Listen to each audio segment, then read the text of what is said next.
Let me tell you of the days of high adventure.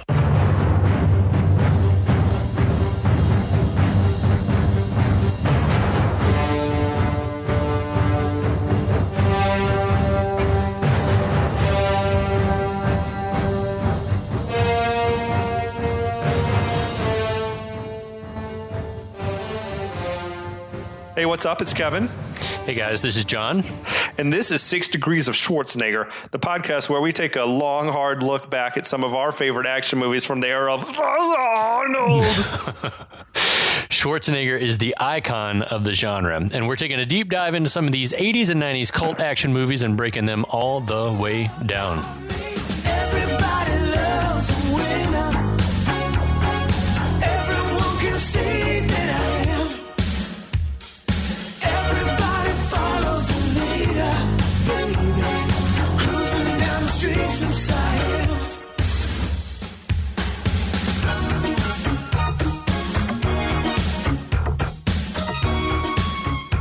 What's up, everybody? We're back to talk a little bit more about Kickboxer. Hey guys. Or a lot more about Kickboxer, let's be honest. A lot more. At least 12 and a half minutes worth or so. There's so much to unpack. Always. So this is the third episode. On the last episode, we talked about how American kickboxing champion Eric Sloan had been hospitalized after fighting the Thai kickboxing champion Tong Po. Brutal. He was paralyzed in the fight after a cheap shot from Tong Po. And then his brother, Kurt, played by Van Damme, has cruised around Bangkok trying to find anyone who will teach him Muay Thai with little success. But his countryman, Winston Taylor, volunteered to take him to meet a guy who lives out in the woods called Zian, who just might be crazy enough to train him. So Zian put him through his paces a little bit. Zian sent Kurt into town where he got in a fight with a couple of Freddie Lee's goons. That's the guy who runs Tong Po and crime in the area, I guess. All this made Zian very happy. So Zian has agreed to teach him Muay Thai now. That's all it takes. Beat up some goons at the grocery store and you're in like Flynn. Pick him up his rice and his eggs and his honey or whatever else. Cobra heads and get to it. Yeah, so early the next morning, Kurt is awakened by Tien dumping water on him, which is a dick move.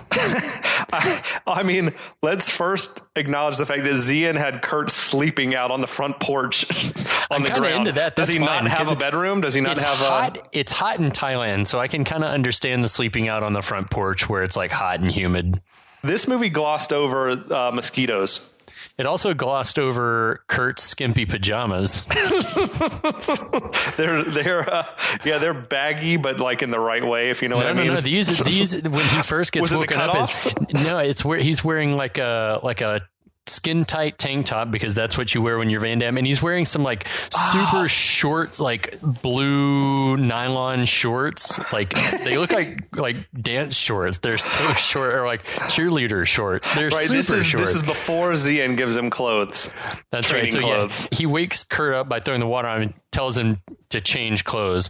And when we next see Kurt, he's now wearing some peasant garments. Yes. And Tien is doing some Tai Chi type meditative flow in the yard. Yeah. So Kurt sort of starts to mimic what Zian is doing. Yeah, the balance on that stunt person is incredible. I love martial arts, and I just think that it's so cool to see someone with that much facility and mastery over their body. But yeah, Kurt's trying to mimic Tien and until he does this like fancy spinning kick thing.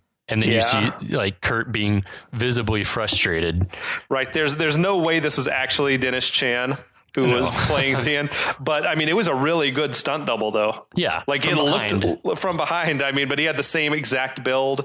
Yeah. He's probably a little younger, perhaps. Right. So Tien turns to Kurt and gestures that he should try again. And it's at that moment while Kurt's trying to go through his Tai Chi that Tien notices an eagle flying overhead, which... What is that supposed to mean at that moment? Right. It's the beginning of this eagle motif that continues, but it's never explained what the significance is. Not one time. But whatever it is, Zian seems impressed. Yeah. Yeah. Tien's then seen giving Kurt theoretical fighting lessons on the porch, talking him through how to breathe correctly when striking and protecting, tells him to breathe out when he's striking someone. And that's like the one aspect of martial arts, which I feel like Van Damme has down. That long exhale, like scream when he hits someone. Van Damme is also the master of like staring at his own fist after hitting someone. Like you just, and saying, Yeah, in slow motion, always. Yeah, Kurt always, 100% of the time. Tien tells him to breathe out when he's striking someone, and then to give like a short, compact inhale or grunt.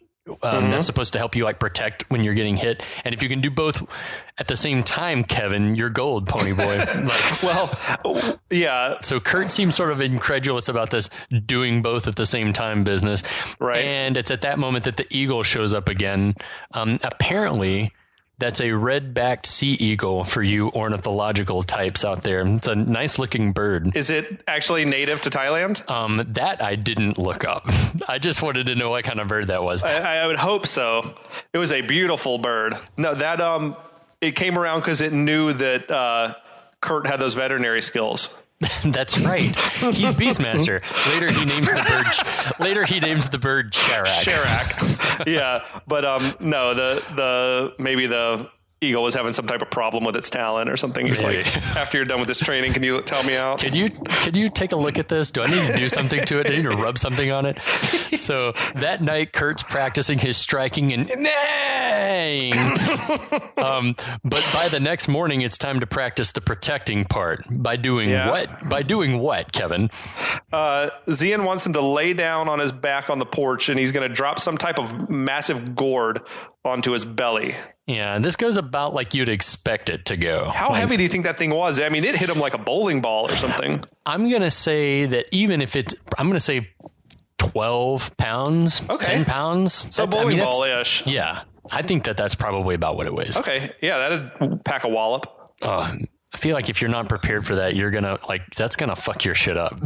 Yeah, no, and Kurt was definitely not prepared. Yeah, I feel like this is the sister scene of the Bloodsport scene when Tanaka's bamboo caning Dukes' midsection, Singapore judicial system style. No doubt. Have you ever done that weird thing that guys do, where they're like, punch me in the stomach, or if someone punches you in the stomach, like when you were a teenager, like a preteen or something like that? Sometimes I would sort of, I don't know, even to this day, I'll sort of punch myself in the stomach as I clench my gut just to see what it's like. Yeah. And I feel like from the height of that first gourd drop, which was like maybe 3 to 4 feet above him, that shouldn't have fucked him up as bad as it did. You know what? Maybe we're being overzealous with the weight of that gourd. Maybe it's only like 5-6 pounds, but still, that's a pretty dense gourd to be more than 5 or 6. But let's say 5 or 6 pounds max.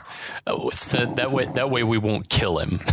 That way, and so basically what we learn is that Kurt is still very much a novice. That's right. Later on, Kurt's jogging, and he's cut the cumbersome bottoms of his pants off at Johnny Angle, so he sort of looks like Bruce Banner post Hulk. They were expertly tattered. Yeah. Xian stops him and tells him a piece of raw meat will help him run faster. And so he ties it to Kurt's waist, and Xian's dog Kiki chases him off into the jungle. Did you read where this was inspired, Van Damme says, by his real life training, in which his instructor had him attacked by dogs to try to work on his balance? Now he says he was wearing one of those big padded protective suits. Oh, that makes sense. I'm into that. I bet that then. But still, yeah, that's a little crazy. That sounds like a Frank Duke story. Yeah, it does. Only he would have been fighting wolves naked.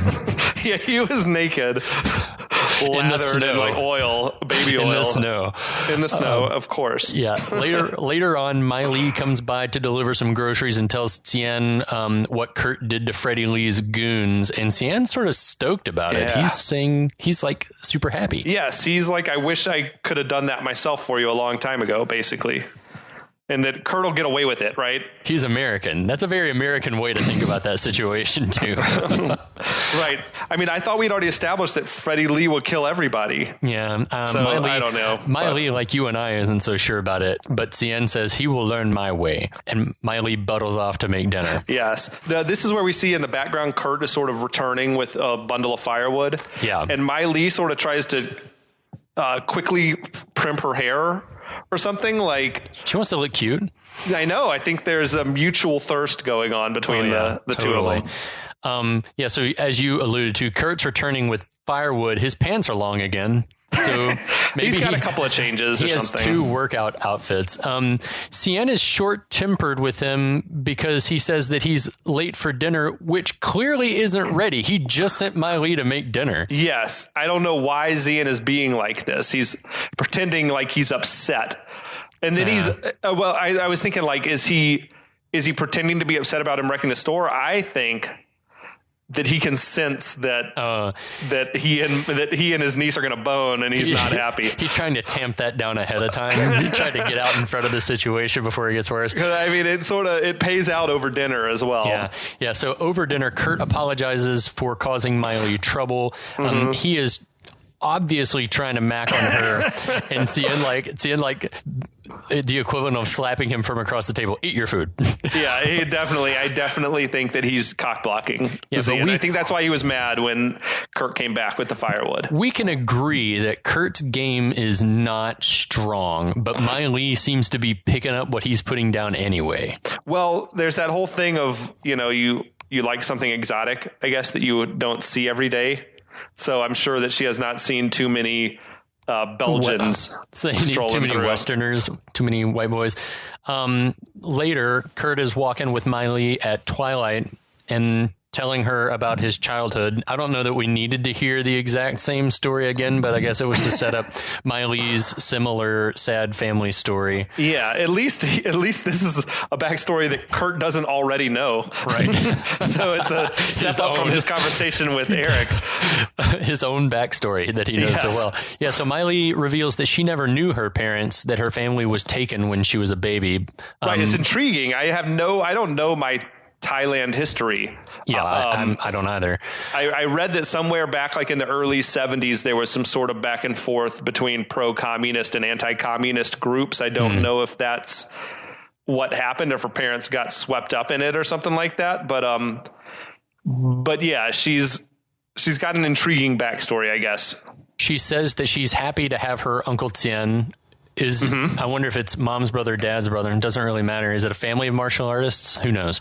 Kurt says that Cien's very different. Mylee says that he's wise, and that if Kurt stays, he'll make him the best that he can be, which that we all need a Cien in our life.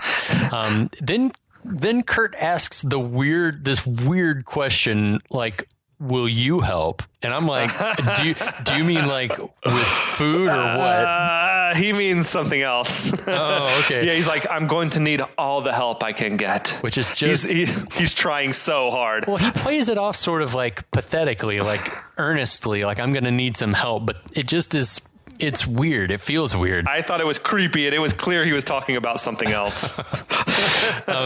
She asks if he must fight Tong Po, which I feel like we've been round and round this with several characters already. And he says he has to, but then immediately shifts gears to tell her she's beautiful. There's a swell of synth strings, and he plants one on her. Yeah, so he's easily distracted. Let's just say that. He's like, yes, I must fight. Now let's make out. This will help me with my training. Yeah. She takes off Sweet Scooter. Oh, yeah, the little moped or whatever. I bet that's fun as shit, cruising through the dark forest at night on that little scooter, but whatever. I know. That thing, you hit a tree root and you are head over heels. You're fucked. So as she goes riding off into the pitch black jungle on her moped, Kurt is sort of, he's biting his lip in a way that's just like, he is. Kurt. He wants to make it with Mylee. He wants to make it with the champ. She wants to make it with the champ's She does brother. want to make it with the future champ. Well, we have to remember. She wants to make it with the champ's brother. We have to remember that Kurt didn't get to bone when they first got to Bangkok. It was all Eric's fun and games. So I will say, at this point, 1989, Van Damme was a beautiful, beautiful man. He was a specimen. He was cut. Cut. I mean, incredible. So next day, Tien's taken Kurt to train at the Stone City. He says that many ancient warriors trained here, and that while Kurt's training, he should listen with his mind, heart, and whole being. And this place looks amazing. Yeah, dude, the visuals on this location are incredible. I mean, to me, it's one of the most striking things about the whole movie are like all the scenes that are at this setting. Yeah. You picture these ancient ruins like deep in the jungle or something like that. But in reality, the location is the ruins of Ayutthaya City, which is like sort of in the middle of a thriving, crowded area outside of Bangkok. Okay.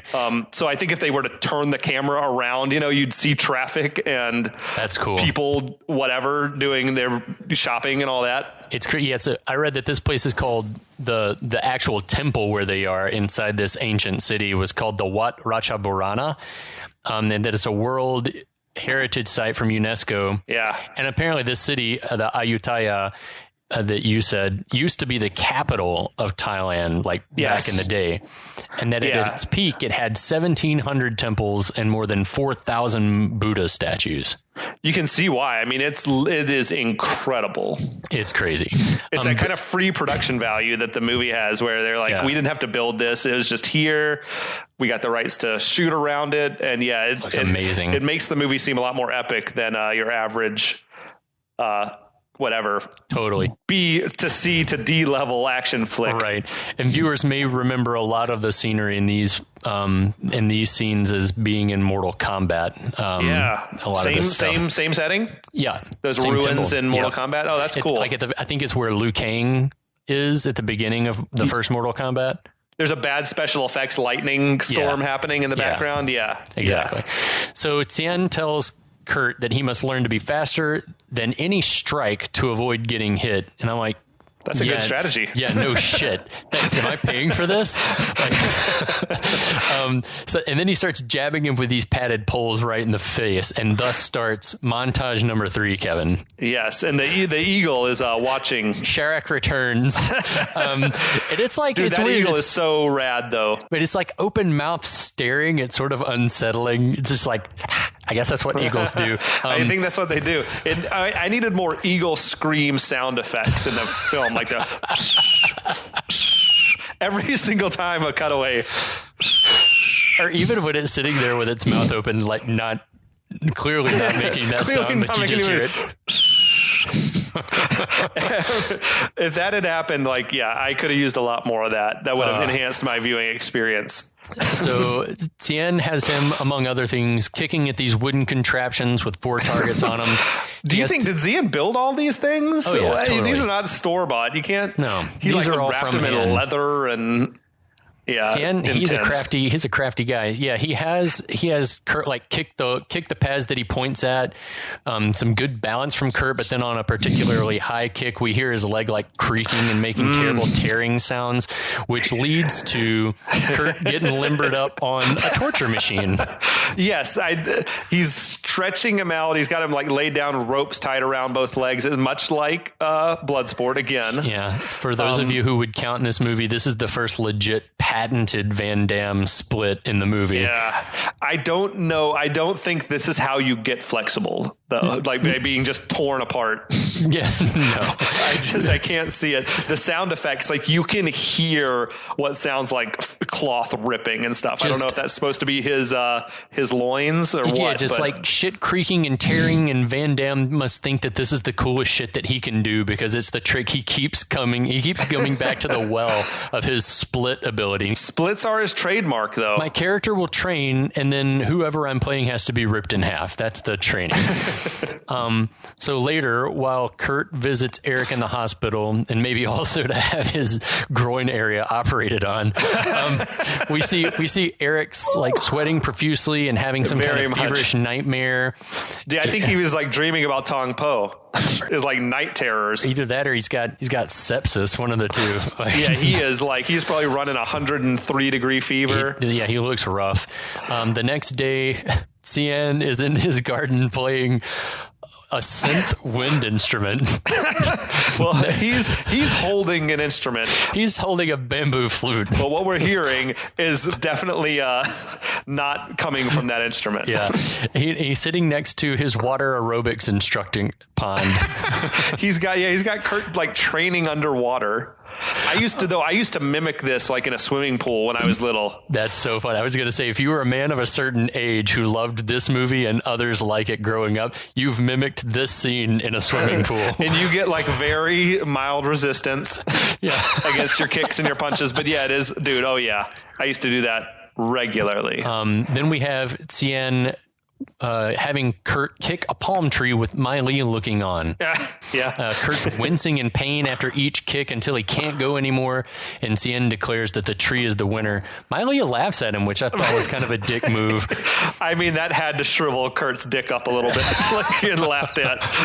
The kicking the thing, that part gets me. I'm like, oh yeah, I can just imagine how bad that, like, any contact to your shin hurts anyway. Oh yeah. Painful. Yeah, dude. It's memorable. If you watch this movie a lot, you definitely remember his battles with the palm tree. Elsewhere, Tong Po is beating the hell out of some random fighter, and I just figured that this scene was implanted just to remind us that Tong Po's still around and that opponents can't seem to make headway on him. He's just wastes this guy. Yeah. I guess he's fortunate that Tong Po didn't decide to try to kill him willy-nilly. Well, that's where it had me like, if Tong Po is like just packing him in, you know, like it just, if he's so profitable as a fighter, it's strange that they're also making him do gangster shit on the sides. Yeah. Like, you know, presumably he could wind up getting killed or going to jail, and then you've lost your champion. Right. You know, but whatever. Freddie Lee in a different colored silk shirt and his main goon look on in approval. The main goon, I don't think they ever gave him a name, but yeah, he was always rocking that little canvas vest, khaki vest, usually like a striped shirt under that. He looks like a photographer. Very much. He looked like he was ready for safari or something. Yeah, absolutely. Meanwhile, back at Stone City, Kurt's practicing high kicks and spinning jump kicks. This is Van Damme's meat and potatoes. That's that trademark shit, dude. Yeah. The jumping, spinning kick. Absolutely. I love to think that like Menachem Golan showed up on set that day and was just like off camera going, do more of the flying roundhouses. Just keep doing it. Is that the one where that he impressed on the street with his kicking? Is the story? Yeah. Incredible. And I think that's the move where he was just doing that spinning kick in the air above his head. Yeah, he went up above Zien's head with the kick. I mean, it's awesome to look at. I don't know how much power you generate, like if you were to kick somebody. I don't know. Probably not as much as if you just reared back and kicked hard. But yeah, I think it looks it looks acrobatic, but probably not as effective in an actual fight. Maybe. I don't know. Maybe if you get some torque behind it, I'm sure you could do some damage. Let's just say that it's very cinematic. Yeah. Back at Cien's, Kurt is kicking the palm tree again with Mylee looking on. And why does she only swing by when it's time to kick the tree? Well, she's there to provide that first aid that he's going to need after kicking the tree for a while. Yeah. Kurt stops because it's too much. And I get it, brother. And Cien tells him, kick the tree. Yeah. Now Zien is like, you know, he was joking around before, but now he seems like he's like, it's time to fucking get serious, dude.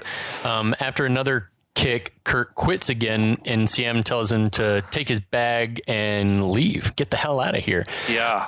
Harsh. Kurt protests, and Cien sort of waves Mylee back, like, so you know that shit's about to get real. Mm-hmm. And Cien goes for a low blow and says, do you remember your brother? Ooh. Yeah, dude. Harsh. That puts Kurt into like a rage. He starts rage kicking the tree. You want this? What about this? Yeah. And he's having flashbacks, I think, of his brother getting it. And he kicks that thing probably, I don't know, 20 times, 50 times more. It's just like quick cutting until the tree snaps off. Dude, the acting, though, Van Damme's acting, this is probably the best I've ever seen him perform, is this little bit, the rage, Yeah, you know, agreed. Kurt goes down in a heap with his leg all cut and bloodied. Cien looks satisfied. Dude, that shit, that would fuck you up. If your leg didn't break kicking the tree, which maybe it wouldn't, you would not walk for a week after that. you would be fucked up. Yeah, your leg would be all split to the point of probably needing stitches because it would have laid the bone open probably, right? Because your shin bone is just there. You probably break your leg. But if you somehow miraculously didn't, you would be laid up for a long time. Well, Mylee's there providing the first aid. That's right. Well, luckily, Kurt had, another 2.5 months because we immediately transitioned to montage number 4 where he seems fine. He's fit. There's no scarring on the leg, no stitches.